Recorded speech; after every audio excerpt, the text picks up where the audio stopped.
Bermuda triangle को दुनिया की सबसे रहस्यमय जगहों में गिना जाता है। कहा जाता है कि इस क्षेत्र से गुजरने वाले जहाज को अदृश्य शक्तियां अपनी तरफ खींच लेती हैं। यहां से गुजरने वाले जहाज क्यों गायब हो जाते हैं, इस पर कई रिसर्च हुए, लेकिन रिसर्च में इसका कोई पुख्ता कारण सामने नहीं आया है। वैज्ञानिकों का कहना है यहां का मौसम अब तक हुई घटनाओं की एकमात्र वजह है।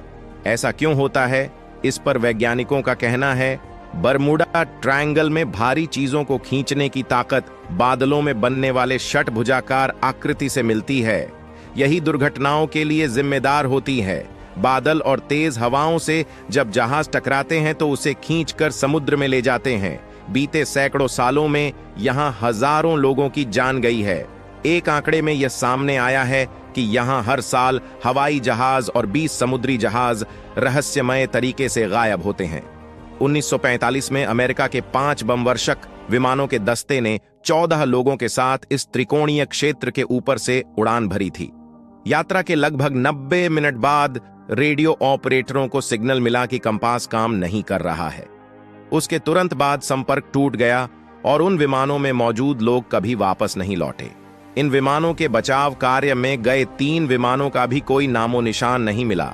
शोधकर्ताओं का मानना है कि यहां समुद्र के इस भाग में एक शक्तिशाली चुंबकीय क्षेत्र होने के कारण जहाजों में लगे उपकरण काम करना बंद कर देते हैं, जिस कारण जहाज रास्ता भटक जाते हैं और दुर्घटना का शिकार हो जाते हैं।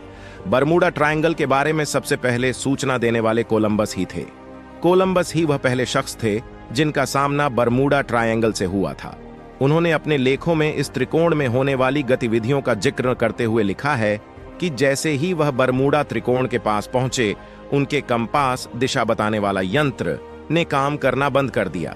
इसके बाद कोलंबस को आसमान में एक रहस्यमयी आग का गोला दिखाई दिया जो सीधा जाकर समुद्र में गिर गया। अटलांटिक महासागर के इस भाग में जहाजों और वायुयानों के गायब होने की जो घटनाएं अब तक हुई हैं, उनमें यही पाया गया है कि जब भी कोई जहाज या वायुयान यहां पहुंचता है, उसके राडार, रेडियो, वायरलेस और कंपास जैसे यंत्र या तो ठीक से काम नहीं करते या फिर धीरे धीरे काम करना ही बंद कर देते हैं, जिससे इन जहाजों और वायुयानों का शेष विश्व से संपर्क टूट जाता है। उनके अपने दिशा सूचक यंत्र भी खराब हो जाते हैं। इस प्रकार ये अपना मार्ग भटककर या तो किसी दुर्घटना का शिकार हो जाते हैं या फिर इस रहस्यमय क्षेत्र में कहीं गुम होकर इसके रहस्य को और भी अधिक गहरा कर देते हैं। कुछ वैज्ञानिकों का मानना है कि इस क्षेत्र में भौतिकी के कुछ नियम बदल जाते हैं, जिस कारण ऐसी दुर्घटनाएं होती हैं। यह जगह कई खतरनाक चीजों से भरा पड़ा है।